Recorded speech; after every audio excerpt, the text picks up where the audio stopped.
September 1935, the Labor Day hurricane. It was the first Category 5 storm to hit United States in the 20th century. At the time in 1935, it was the most intense hurricane to affect the U.S. with the lowest pressure recorded of 892 millibars.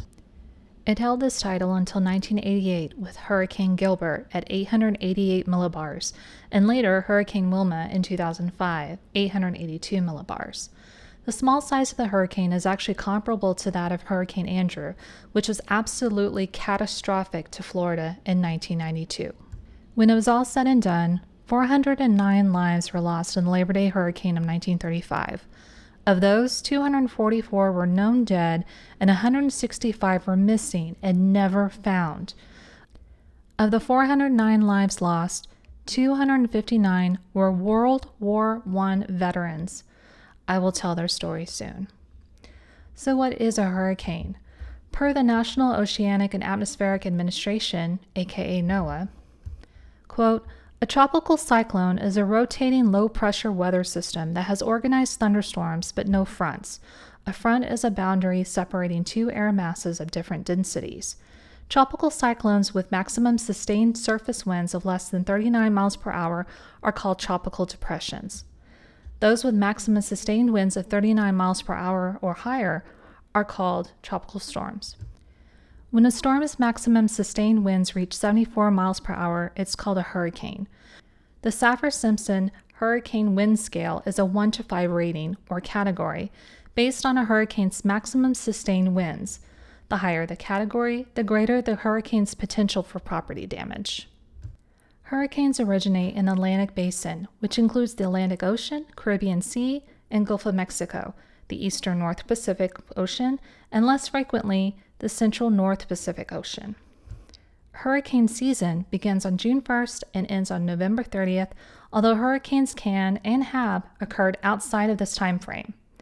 NOAA's National Hurricane Center predicts and tracks these massive storm systems.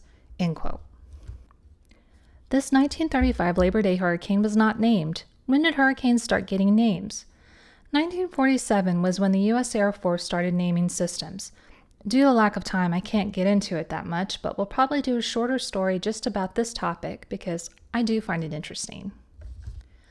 What was forecasting like back in the mid-1930s? At this point in time, the three major warning centers were Jacksonville, covering North Carolina, South Carolina, Georgia, and the Florida Peninsula; San Juan, Puerto Rico, which oversees the Caribbean Sea region; and New Orleans for extreme northwest Florida, Alabama, Mississippi, Louisiana, Arkansas, Oklahoma, and Texas. 1934. There was implemented a system of calls from ships when a hurricane was in progress. Commercial radio stations in Galveston, Port Arthur, Texas, Tampa, West Palm Beach, and Ensenada in Puerto Rico are informed of the areas, or squares, from which special ship reports are desired and the time the observations were taken. The South Atlantic, Gulf of Mexico, and the Caribbean Sea are divided into 5-degree squares, which are numbered. Summer of 1935, Coast Guard cooperates in supplying data on weather, swells, and tides from their life-saving stations. These observations are collected by telephone, telegraph, and radio, and are made available to the forecast centers in New Orleans and Jacksonville. Similarly, the Coast Guard ships are forwarding observations taken on board their ships and collecting observations from other ships.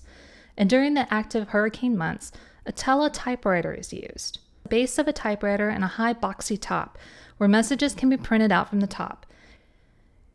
It's used to communicate typed messages from one location to another through a simple electrical communication channel.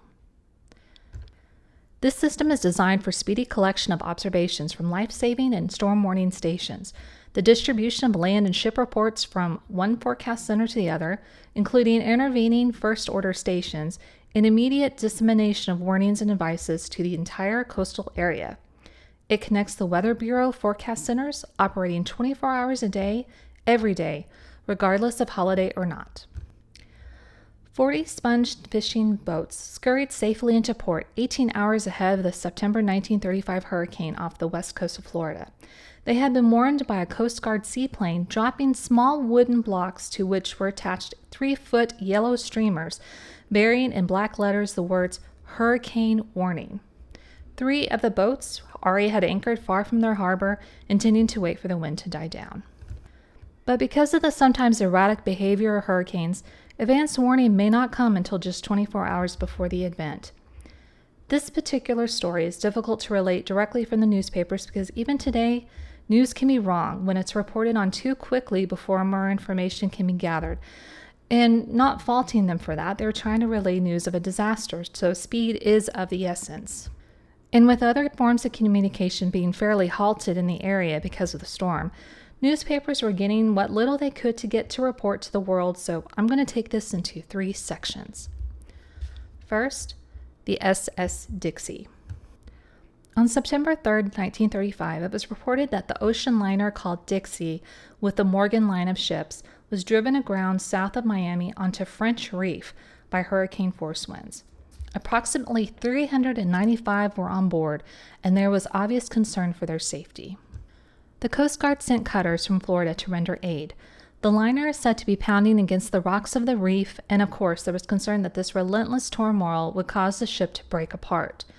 The Dixie was traveling from New Orleans to New York before it encountered the storm. The first vessel to reach the Dixie to provide assistance was a standard oil tanker called the Reaper, which is awesome. Unfortunately, it took some time for the Reaper to get close because of the seas and heavy winds. As of the morning of September 3rd, it was around 2 miles away, waiting for a good point in time and weather to attempt to get closer. Help by air was considered impossible, and areas up north of the ship's location were told that no plane would literally weather the storm. There was confidence in the skipper of the Dixie, Captain E.W. Sundstrom, who had been through his fair share of storms. September 4th, 1935. Rescue ships were still in the area. The liner was continuing to batter against the reef it had run aground on. At this point, there were no serious injuries reported on the liner, and though the liner had some issues like leaking fuel tank and water in the bottom, there was no immediate danger, according to Captain Sundstrom. September 5th. A wireless to the Associated Press from the cutter Carabasset stated that the first boatload of the rescued passengers were taken aboard the cutter on September 4th.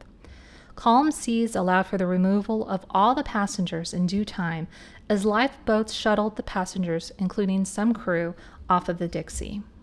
The captain and some crew remained on the Dixie per Admiralty law so that the Morgan Line, who owned the Dixie, could take back possession of the ship. September 6th.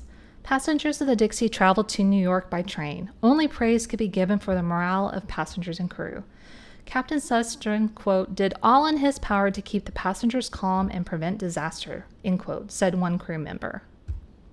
Plans were to salvage the vessel, which still had a skeleton crew on board. Sundstrom was still aboard and would remain so until the line owners ordered him off. So thankfully, that ends the story of the Dixie, where everyone survived.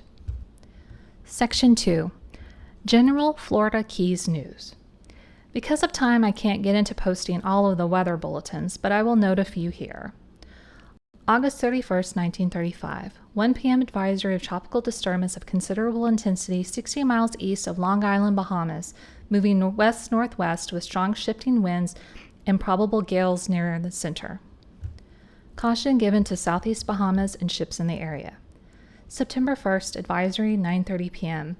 260 miles east of Havana, moving slowly west. Caution to vessels in Florida Straits next 36 hours. Miami to Fort Myers warnings. September 2nd, advisory 9:30 a.m. 200 miles east Havana, moving west. Caution advised vessels in Florida Straits next 24 to 36 hours. Miami to Fort Myers warnings. September 2nd, advisory 1:30 p.m. Hurricane warnings ordered Key West. Latitude 23 degrees, 20 minutes. Longitude 80 degrees, 15 minutes, moving slowly west. Hurricane force winds in Florida Straits and gale force winds in the Florida Keys south of Key Largo this afternoon and tonight. Caution vessels in Florida Straits next 24 hours. Warnings, Miami to Fort Myers. September 2nd, 4:30 p.m. advisory. Tropical storm now moving northwest towards Florida Keys with hurricane winds in the center. Hurricane warnings for Key West and Everglades. Storm warnings West Palm Beach to Sarasota. September 2nd, 7 p.m. advisory. Hurricane warnings north of Key Largo to West Palm Beach to Titusville, and storm warnings Titusville to Sarasota. Hurricane intensely approaching Matacumbe Key, moving north-northwest, will force hurricane winds over extreme southern Florida and strong winds over central Florida late tonight and early Tuesday. Remember that at the point of landfall, it was a Category 5. By September 4th, it was already anticipated to have 400 to 500 killed. Heaviest loss of life at this point was thought to be in the area of Upper and Lower Matacumbe Keys and in the villages of Plantation Key and Key Largo. Storm surge of at least 15 feet high may have caused many of the lives lost. September 4th, an Associated Press correspondent who flew over the area said, quote, "Below Tavernier to the Vaca Key, in the region that bore the brunt of the tropical hurricane, almost nothing man-made remains. Nothing is whole, undamaged. Houses are twisted piles of matchwood. Boats are piled high on dry land, shattered and twisted." End quote. A Pan Am plane landed near Plantation Keys, loaded with doctors, food, and med supplies, with the intention of removing the wounded. September 4th, the Florida East Coast Railway, which links Key West to Florida's south tip, is destroyed as if by a giant, per the Associated Press correspondent. Holes were spotted in the overseas highway.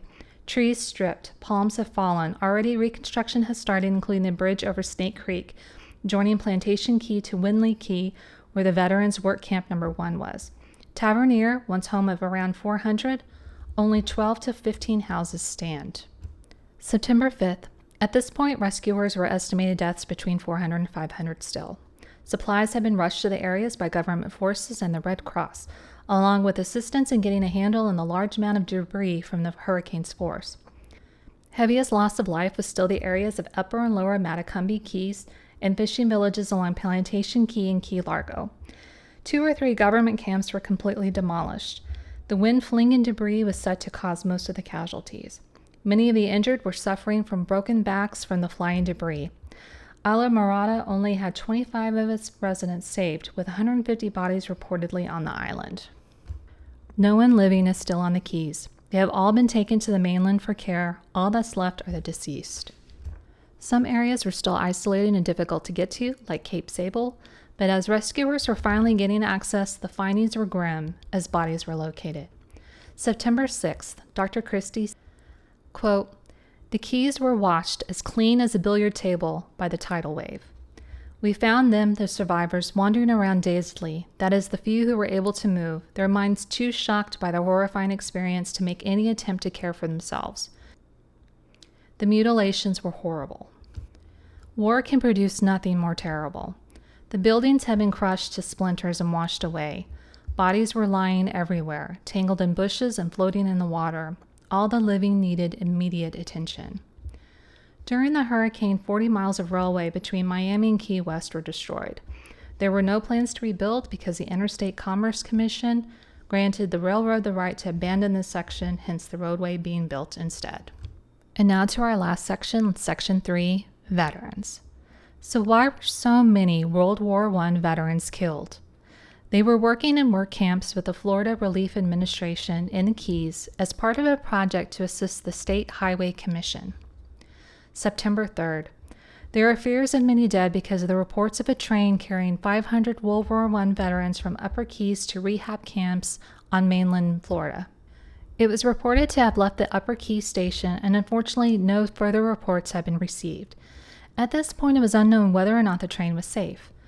And another story in the same newspaper said that the train was safe. Messages were received that the train had encountered a washout in the tracks and were waiting for the track to be repaired. September 4th. One of the veterans affected spoke with United Press. His name was Harry Gaskin. Quote, "After waiting all Monday afternoon on the tracks of the Florida East Coast Railway, waiting for a train to move us out of Veterans Camp No. 1 on Upper Matacumbe Key, the hurricane hit up at 7 p.m. and blew us all over the place. We went through hell from then until 3 o'clock the next morning. Then it began to let up a little. I was hanging to a telephone pole to keep from being blown away. That's how I smashed my hand. A railroad tie, it felt like. Anyway, crashed into the pole and hit my hand. Before my eyes, the hospital was picked up a height of 50 or 60 feet and blown at least 3 blocks. For a moment, it seemed that I was only dreaming to see that big building lifted like a paper bag in a breeze. The relief train finally did get out to our camp, but it didn't stop. It went right on by and out over a high-banked trestle. Then we didn't see it again. I haven't begun to tell what I saw. It's all too horrible, too much of a nightmare. It was one of those things where you begin thinking whether it wouldn't be better to die than to fight against what we, who live, had to fight. September 4th, this story is by E.H. Singleton as told to United Press. Quote, "When the storm hit our camp, my buddy and I went to a shack to stay there until the hurricane blew over. But the wind crushed the shack, and we crawled out of the mass of splintered wood. Just then we saw another shack floating towards us. It looked pretty solid. As it came by, we dived in through a window and hung on as best we could while it rolled and tossed. Finally, the shack rolled over onto its side. We looked out another window, and what we saw made us turn whiter than we were. We were riding the back of a huge tidal wave that was carrying us out to sea, faster and faster. I thought, old man, here's the end of everything. A few minutes later, we felt the shack bump. We rolled around inside like dried peas in a pod. Then the rolling stopped. We lay still and looked at each other, wondering what's next. Finally, we crawled on our hands and knees to where the door was. We wondered what would happen if we opened it. Would water pour in and drown us like trapped rats? We decided to take a chance. The sight that met our eyes made me believe there was a Santa Claus, for there we were stranded on a slight elevation on the quay." The Snake Creek Hotel, the hospital Mr. Gaskin had spoke of and was serving as a hospital for the work camps, had collapsed at about 10 p.m. the night before, September 3rd. 40 patients in the building, half women and children. There were only 7 men and 3 or 4 of the women and children saved, according to a doctor working at this hospital who had escaped the hotel wreckage that crushed many to death. Of the 11-car Florida East Coast special train sent into the Keys to bring out 683 vets, only the locomotive of the train is still on the rails. 8 passenger cars and baggage cars were lying on their sides. 3 box cars carried many feet away from the track. The camps themselves were flattened. September 6th. Bodies were being put into hastily constructed pine coffins. The 100 at Miami mortuaries were already positively identified or had fingerprints taken to attempt identification. For the vets, it was done through the War Department. 250 more bodies have been recovered in the Upper Keys.